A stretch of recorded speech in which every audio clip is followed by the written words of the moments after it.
سب سے بڑا سرمایہ سمجھتے ہیں اور ہمیشہ بچوں کی یہی تربیت کرتے ہیں کہ انہیں مال کیسے جمع کرنا ہے، انہیں کس طرح سے معاشرے کے اندر حصول اقتدار کے لیے یا بڑے مناصب کے لیے کوشش کرنی ہے۔ نتیجہ یہ نکلتا ہے کہ ایک عجیب سی مادہ پرستی ماحول میں پیدا ہو جاتی ہے۔ اسلام تربیت اولاد کے حوالے سے ہماری جو رہنمائی کرتا ہے تو وہ ساری باتیں اس میں شامل ہیں۔ بچوں کو آپ رزق حلال کمانے کی تلقین 100% کریں گے، انہیں اس فن سے ضرور آگاہ کریں کہ وہ کبھی کسی کے دستے نگر نہ رہیں، کہیں انہیں ہاتھ نہ پھیلانا پڑے، لیکن ان کی روحانی، اخلاقی، مذہبی تربیت یہ بھی اللہ تعالیٰ نے ماں باپ کے ذمے لگائی۔ یا ایھا الذین آمنوا قوا انفسکم واہلیکم نارا، اے ایمان والو خود بھی دوزخ سے بچو اور اپنے گھر والوں کو بھی دوزخ کی آگ سے بچاؤ۔ ایسے اسباب اپنے بچوں کو سکھاؤ کہ کہیں وہ جہنم کے راستے پر نہ پڑ جائیں۔ ان ساری راہوں کا انہیں تعین کر کے دو جو جنت کی طرف جاتی ہیں۔ ان کی جو اخلاقی زندگی ہے، ان کے کردار و عمل کا جو حسن ہے، اس کے لیے تم اپنے بچوں کی تربیت کرو۔ ہمارے ہاں اگر پہلی بات تو یہ ہے کہ ہم بچوں کو بار بار اسی بات کی طرف گامزن کرتے ہیں اور مثالیں بھی دیتے ہیں تو اس طرح کی دیتے ہیں کہ فلانے کا بیٹا دیکھو کتنے پیسے کما رہا ہے، فلاں کا بیٹا دیکھو کتنے بڑے عہدے پر فائز ہو گیا ہے، اور فلاں کا بچہ دیکھو کتنا شہرت پا گیا ہے۔ تو پہلے تو مثالیں ہی دنیا داری کی، اور اگر دین کے لیے ہم قائل کرنا بھی چاہتے ہیں تو کچھ مثالیں سنا کر، کچھ باتیں بتا کر، کچھ تقریر سنا کر۔ تو یاد رکھیے گا تقریریں گھر سے باہر چلتی ہیں، گھر کے اندر عمل چلتا ہے۔ بچوں کی دینی اور روحانی تربیت کرنے کے لیے سب سے پہلے ماں باپ کو دینی اور روحانی زندگی گزارنی پڑے گی۔ بچے جس طرح باپ کو وقت پر ڈیوٹی پہ جاتا ہوا دیکھتے ہیں، انہیں اپنے باپ کو وقت پر اٹھ کے نماز پڑھتا بھی دیکھنا پڑے گا۔ اگر اس کا کاروبار کم ہو جائے، کہیں نقصان ہو جائے، تو جس طرح وہ اسے پریشان اور بے حال دیکھتے ہیں، کاش ایسا ہو نا کہ کبھی باپ کی آنکھوں میں آنسو آئیں اور بچے پوچھیں کہ ابا جی کو کیا ہے، تو اماں کہے پتر تمہارے باپ کو حضور کا مدینہ یاد آتا ہے۔ یہ چیزیں روحانی زندگی جب ہم گزاریں گے تو بڑی جلدی ہمارے بچوں کے اندر یہ چیزیں پیدا ہوں گی۔ لیکن یہ تو نہیں نہ ہو سکتا کہ آپ فصل گندم کی بوئیں اور کاٹنا چاول چاہیں، یہ ممکن نہیں ہے۔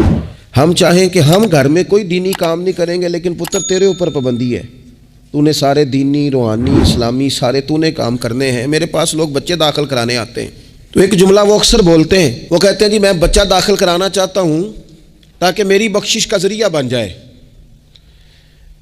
تو میں کہتا ہوں یہ بات آپ کی ٹھیک ہے، حدیث پاک میں الفاظ موجود ہیں کہ اللہ تعالیٰ والدین کو اعزاز دے گا، لیکن آپ ماشاءاللہ باشعور ہیں۔ اگر آپ کو اس بات کا شعور ہے نا کہ بچے کی وجہ سے حافظ قاری علامہ صاحب کی وجہ سے میری بخشش ہو جائے گی، تو اور بھی تو کئی چیزیں بخشش والی ہیں، آپ عمل کیوں نہیں کرتے؟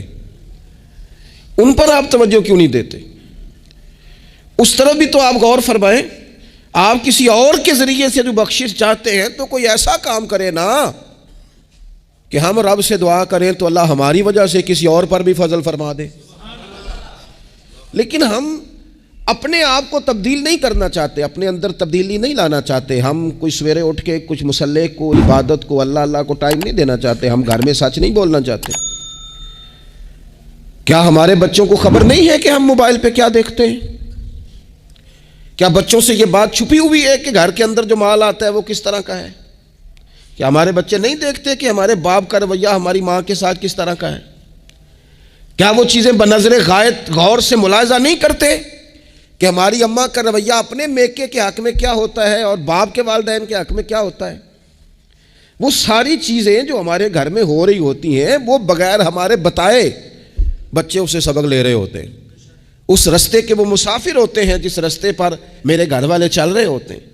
تو اپنے بچوں کی اخلاقی تربیت کے لیے سب سے پہلے تو گرمیوں میں دوپہر کو سارے لوگ کے گاؤں میں سویا کرتے تھے، تو ایک بچہ، ایک نوجوان موٹر سائیکل پہ نا اس نے بڑا سخت ہارن لگایا ہوتا تھا، تو وہ لاڈلا بچہ تھا، اپنے ماں باپ کا اکلوتی اولاد تھی تو وہ گلی سے گزرتا تو میری والدہ بڑی ناراض ہوتی، کئی دفعہ برا بھلا بھی کہتی ہیں کہ اس کو شرم ہی نہیں آتی، یہ سوتوں کو جگا دیتا ہے، اتنا سخت ہارن لگا دیا ہے۔ پھر کچھ عرصے کے بعد اس نے وہ ہارن اکھیڑ دیا، اسی گلی سے گزرتا لیکن چپکے سے۔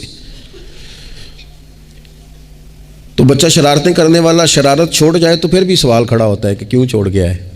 تو اماں جی کہنے لگی انہوں پوچھتے صحیح کی ہویا سو۔ میں نے اس سے ایک دن کہا کہ خیر ہے، تو مجھے کہنے لگا بھائی جان میرے گھر میں بیٹی پیدا ہوئی ہے۔ تو میری والدہ نے مینوں تھبکی دے کے کہ پتر ہے ہارن لا چھڑ تیاں دے پیو انج دے کام نہیں کردے۔ میں اب صاحب اولاد ہوں تو اگر میرا کردار اس طرح کا ہوگا تو پھر لہجہ کیا ہوگا؟ میں نے چھوڑ دیے سارے کام، چونکہ میرے گھر میں بیٹی آ گئی ہے اور میری ماں نے مجھے کہا ہے کہ بیٹیوں کے باپ کا یہ لہجہ نہیں ہوتا، ان کے انداز بڑے شستہ بڑے صاف ہوتے ہیں، چونکہ گھر میں بیٹی نے آنکھ کھولنی ہے، اس نے وہ رنگ دیکھنا ہے۔ میں ایک دوسری بات بھی آپ کو عرض کرتا ہوں، میں کھانا کھا رہا تھا، گھر کے اندر بیٹھا تھا تو میری گھر والی مجھ سے کہنے لگی کہ باہر بچہ بڑا بلک بلک کر رو رہا ہے مدرسے کا۔ میں نے کہا جلدی سے بلاؤ۔ وہ بچہ اندر آیا تو وہ کانپ رہا تھا اور اس کی حالت اس طرح کی تھی کہ شاید تھوڑی دیر میں گر جائے۔ تو مجھے تو کھانا بھول گیا، میں نے کہا پتر خیر ہے، کیا ہوا کیا ہے؟ تو بولے تو اس سے بات نہ ہو سکے، ہانپتے کامتے تڑپتے ٹوٹتے جملے۔ وہ میں نے کہا بیٹے کیا بات ہے، چھوٹا سا بچہ ہے۔ کہنے لگا میں نے گھر ٹیلی فون کیا تھا، میرے ابا جی پھر میری اماں سے لڑ رہے ہیں۔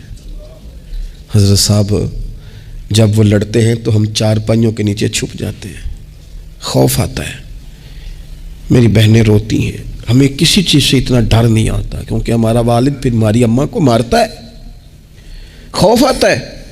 آج گھر میں نا پھر ابا جی اماں کو پیٹ رہے ہیں، میں نے فون کیا تھا تو بہنیں رو رہی ہیں، آپ دعا کر دیں ہمارے گھر میں سکون ہو جائے۔ ہم تو اپنے بچوں کی آنکھوں میں آنسو نہیں دیکھ سکتے، پر یہ کس نے رلایا ہمارے بچوں کو؟ ماں باپ نے مل کے۔ کس نے تباہی کی؟ ان کے خیالات کیوں بکھر گئے؟ اتنا خوف کس چیز نے طاری کیا؟ یہ سکون کس نے چھینا؟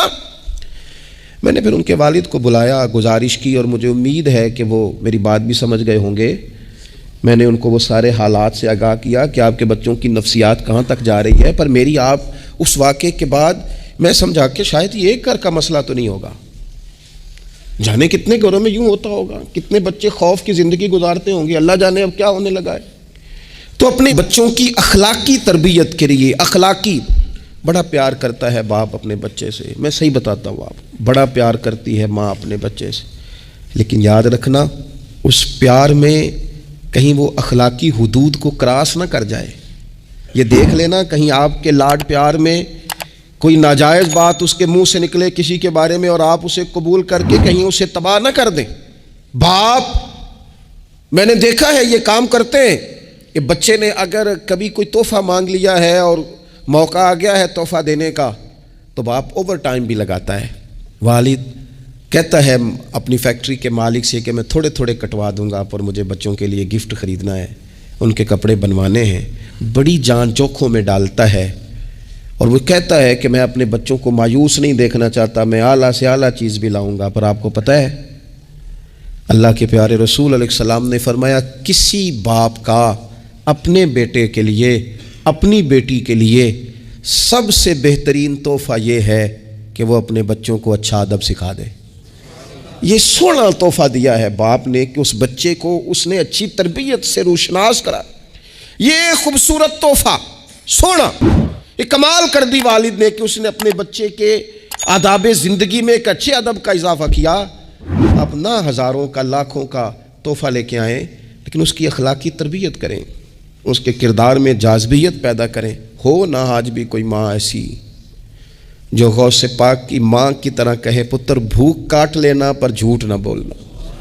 ہو نہ کوئی ماں آج بھی ایسی جو بابا فرید کی ماں کی طرح یہ کہے پتر تجھے شکر پسند ہے پر ملے گی تب جب تو نماز پڑھ کے مصلی اٹھائے گا۔ ہو نہ آج بھی کوئی خواجہ بختیار کاکی کی ماں جیسی ماں جو سارا دن گھر میں سپارے پڑھتی رہے اور 15 سپارے یاد ہوں اور صبح شام پڑھے۔ او خدا کے بندو، کچھ چیزیں ایسی ہیں جو کردار کی روشنی سے نور پاتی ہیں، جو صرف عمل کے حسن سے دنیا کو حسین کر دیتی ہیں۔ بچوں کی روحانی تربیت، اخلاقی تربیت، ہم نا جو بچوں کو سبق دے رہے ہیں وہ محدود زندگی کا دے رہے ہیں. ہم مسلمان ہیں, ہمیں ہمارے دین نے کہا ہے کہ زندگی 60-70 سال کی نہیں, اس کے بعد بھی ایک زندگی ہے جو ہمیشہ رہنے والی ہے, ختم نہ ہونے والی ہے. ہم نے بچوں کو جتنے اسباق پڑھائے ہیں وہ دنیاوی زندگی کے لیے, روزی روٹی کے لیے, کاروبار کے لیے, شادی نکاح کے لیے, لیکن ہمیں ہمارے دین نے کہا ہے کہ انہیں وہ سبق بھی دو جو قبر میں بھی انہیں کامیاب کرے. قوا انفسکم واہلیکم نارا, خود بھی دوزخ کی آگ سے بچو گے اور اپنے بچوں کو بھی بچاؤ گے, یہ اہتمام کرو. تو وہ خاص خوبصورتی جو ہمارے دین نے کہا ہے کہ ان کی اخروی زندگی میں ان کے کام آئے. دیکھیں نا, نبی پاک صلی اللہ